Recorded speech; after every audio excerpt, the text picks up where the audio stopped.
Sankt-Peterburg va Moskva shaharlaridan Toshkentgacha avtobus va mikroavtobuslarda yetib olishni istasangiz, UzAvtotrans xizmatidan foydalaning. Batafsil ma'lumotlarni mana shu telefon raqamlariga qo'ng'iroq qilib bilib olishingiz mumkin. Bir kishi Microsoft kompaniyasiga farrosh bo'lib ishga kirmoqchi bo'libdi. Kadrlar bo'limi menejeri u bilan suhbatlashib bo'lgach, uning ishini ko'rmoqchi bo'lib, hovlini bir qismini supurtirib ko'ribdi. Nihoyat ishi ma'qul bo'lib, siz ishga qabul qilindingiz, elektron pochtangiz manzilini tashlab keting. Biz sizga ishga qachondan kelishingizni ma'lum qilamiz dedi. Lekin mening kompyuterim ham, elektron pochtam ham yo'q, dedi o'zini yo'qotib farrosh. Afsus, bunaqada biz sizni ishga ola olmaymiz, chunki siz virtual holda yo'qsiz, dedi menejer.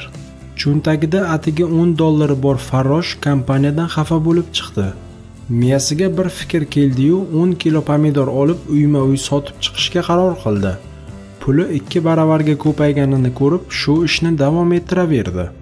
Bir qancha vaqtdan keyin kichik furgon, so'ng yuk mashinasi sotib olib, firmaga asos soldi. Bir necha yildan so'ng bir qancha supermarketlari bo'lgan yirik kompaniya egasiga aylandi.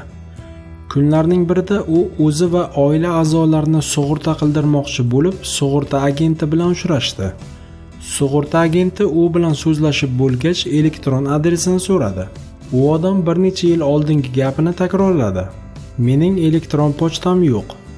Ajoyib-ku, taajjublandi agent. Shunday katta biznesi bor odamning elektron manzili bo'lmasa, agar pochtangiz bo'lganida kim bo'lishingizni tasavvur qila olasizmi? Savdogar ozgina o'ylanib turib javob berdi. Microsoft kompaniyasida farrosh bo'lardim.